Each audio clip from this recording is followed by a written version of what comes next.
most important thing is there's got to be a solution, because this has been going on in the industry for a whole bunch of years, for decades.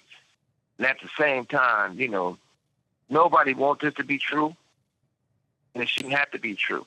Suge Knight, the founder of Death Row Records and one-time enemy of Sean Diddy Combs, talks about Combs' arrest by the feds in an interview with News Nation. I look at what the one-time record company owner said about Combs from behind prison walls. Welcome to Crime Fix. I'm Anjanette Levy. Suge Knight doesn't hold back. He might be in prison for killing a man, running him down with a car in Compton, but that doesn't mean he's not sharing what's on his mind, especially when it comes to Sean Combs. Combs, of course, is in a federal prison right now, being held without bond following his arrest on sex trafficking and racketeering conspiracy charges. Combs has pleaded not guilty to those charges, which appear at this point to involve one victim, Cassie Ventura, Combs' longtime ex-girlfriend, who sued him last November. Combs settled that lawsuit the next day. Then came a flurry of other lawsuits filed by other accusers, including women and even a man, record producer Rodney Little Rod Jones. The accusers claimed they were drugged and sexually assaulted by Combs. Combs has denied ever sexually assaulting anyone, but a video aired by CNN in May showed that Combs beat Cassie Ventura in a hotel hallway back in 2016. This happened in Los Angeles. Combs apologized a couple of days later on Instagram. So what does Suge Knight have to say about this? And why is anyone interested in what he has to say? Well, Knight and Combs go way back, and it wasn't always pretty. In the mid-90s, there was the so-called East Coast-West Coast feud where Combs had rapper Biggie Smalls at Bad Boy Records, and Knight had signed Tupac Shakur at his Death Row Records. Shakur was murdered in Vegas in 1996, and Biggie Smalls was shot to death in L.A. the following spring. But that was a long time ago, almost 30 years ago now, and we're talking about what's going on today and the allegations being made against Sean Combs. Suge Knight is currently doing time in a California prison for running over a man and killing him. He'll be eligible for parole in 2034. Knight might be behind bars, but that doesn't mean he's not doing things or that he's staying quiet. He actually has a lot to say. We just have to really work hard back in the day. Suge Knight actually hosts a podcast entitled Collect Call with Suge Knight, where he calls from prison and talks about a lot of things. And this week, he called Chris Cuomo on News Nation, and he had a lot to say about Sean Combs and what's going on with his case and the allegations of sex trafficking being made against him.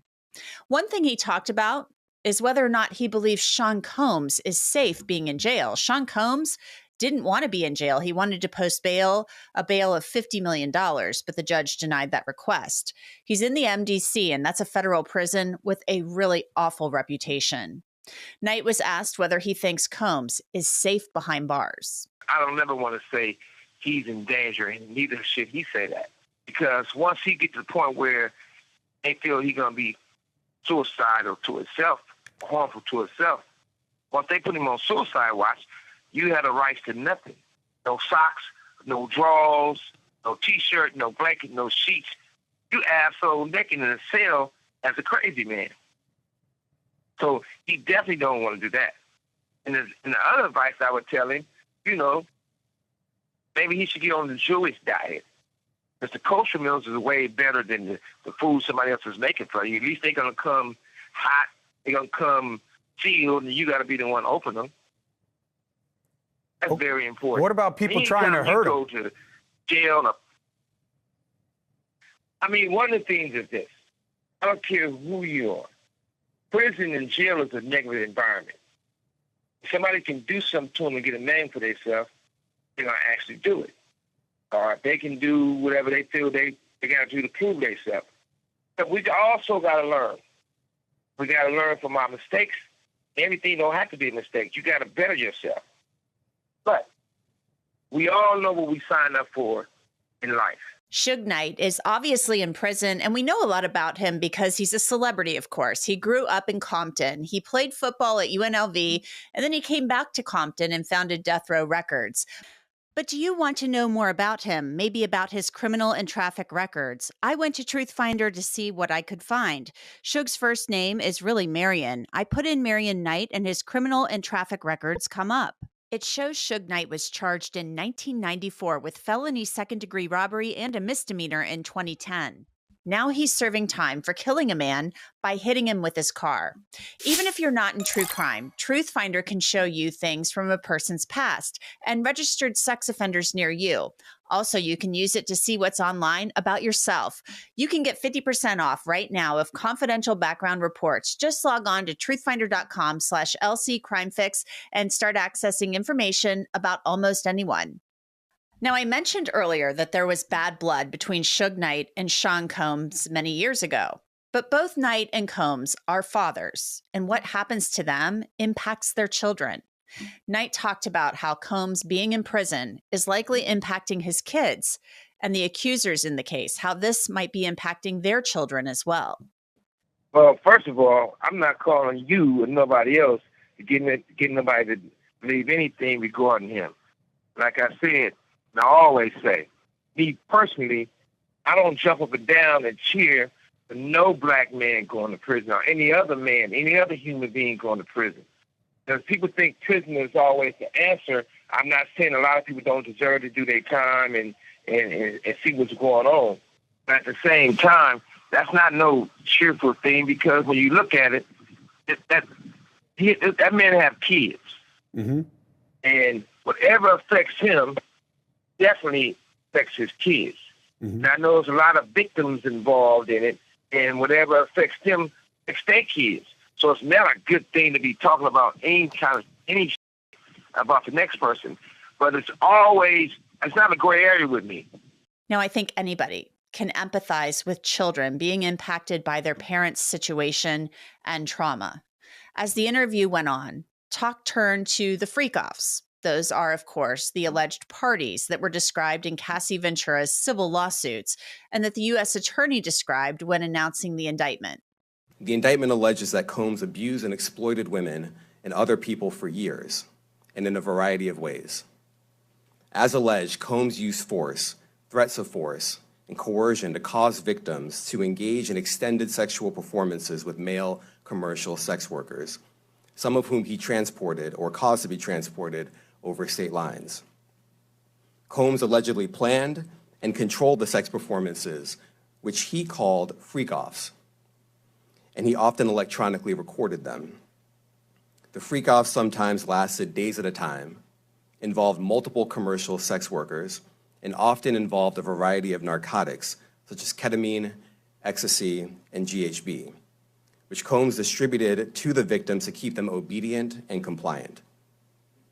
As alleged, when Combs didn't get his way, he was violent, and he subjected victims to physical, emotional, and verbal abuse so that they would participate in the freak-offs, and that Combs hit, kicked, threw objects at, and dragged victims, at times by their hair.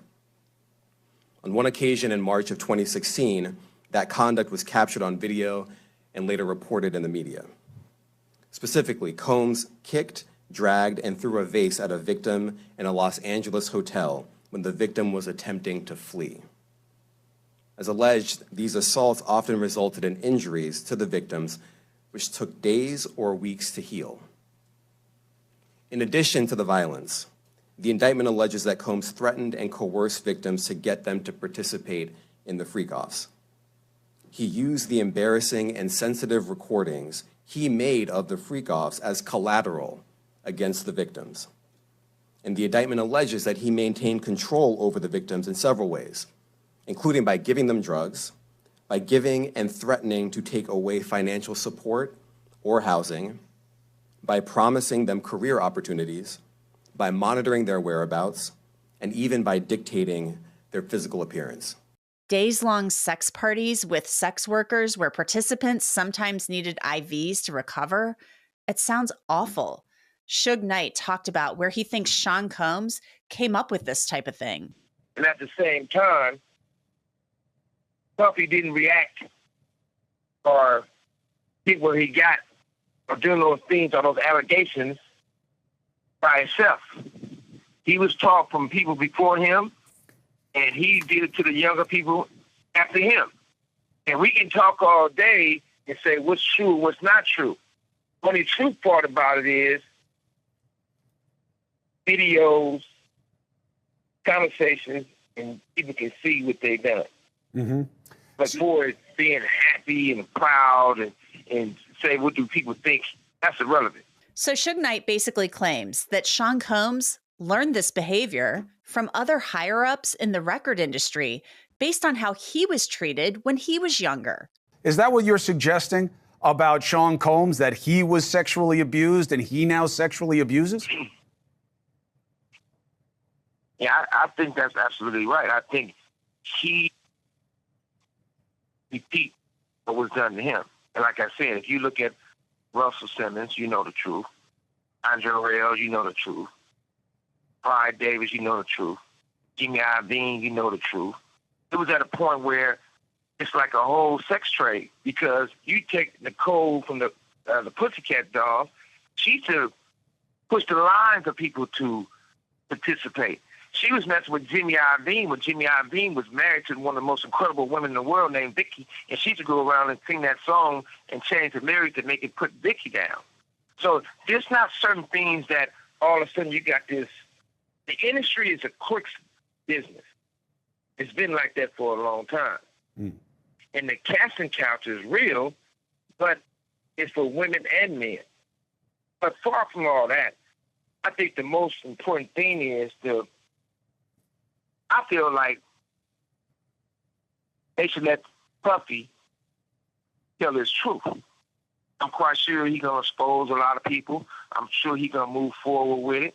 But I don't think it should be a situation like the Epstein thing where they found him hanging from the ceiling or dead before the truth come out. So, first of all, you got to start with at the top. You starting with the top. Clyde Davis, Russell Simmons, Andre Harrell, Jimmy Iovine. Even if you take Jimmy Iovine, he had an allegation from him, same thing, it went away. You take Jimmy Iovine. They told me at Universal and Interscope, they said, you know what? We can't deal with artists that gets in trouble. And your artist gets in trouble, they talk crazy. So that's a really bold claim being made against other record executives, some really big names. Clive Davis vehemently denied the allegation in a statement to Cuomo, saying, "This is a completely fabricated thread being trafficked by an incarcerated felon. Mr. Knight's assertions about Clive Davis are 100% false, as nothing of the sort ever happened." But what is interesting is Suge Knight is not the first person to suggest Sean Combs learned this behavior. Listen to what Combs' former bodyguard, Gene Deal, told the Art of Dialogue podcast recently. When they get down to all the facts and all what happened, he may belong in jail, bruh. And that's not my doing. That's not Cassie doing. That's his doing and his learned behavior from the people that mentored him. You got to realize, man, he learned from Andre Harrell. He learned from Russell Simmons. He learned from Clyde Davis. You understand? When those people are telling you that they were heavy into the drugs, they was heavy into beating women and doing things at that age, at that crazy stage, that's going to make him think that he could get away with the same thing that they was getting away with back then. You understand? The things that he was saying, you know, the touchy-feely between two men and all that stuff like that, man. All that, he learned that from them dudes. So those are two people who knew Sean Combs, saying that Sean Combs learned this behavior which Sean Combs' attorney at this point has called consensual. Knight then offered his thoughts on the freak-offs. Well, number one, luckily, I wasn't their first choice, their second choice. I wasn't no choice to be at those freaky parties. But you know what they show. They used to have a thing in the industry, right? And the sad thing about it, I don't like mentioning Usher. I don't like mentioning Justin Bieber. I don't like mentioning all these people that everybody know what time it is.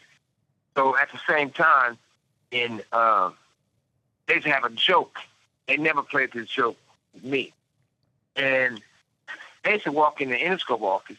They'll go back there and they'll be like, hey, we passed the test. I said, we haven't did the test. One dude said, well, don't say that in front of Mr. Knight because he's going to take it offensive and hurt somebody. I said, well, whatever it is, I probably would take it offensive or somebody will get their ass whooped. You know, that was me in those days. But they used to have these guys, they used to call it the boiled egg test. They used to take a boiled egg, a raw boiled egg, and have those guys put their pants down and bend over and they stick it up. The eggs break, they say they're not ready yet. They ain't put enough work in. This is Hollywood. So everybody want to go act like they don't know what's going on. Hold on a second, but Suge. if you just look. That's all you got to do. I have never heard of anything like that. So if I haven't heard about it, just assume a lot of people haven't heard that before. But you think it's on video? Let's stop for a second. Go ahead, Suge. Yeah, listen, also, have you ever been to any puffy parties? No.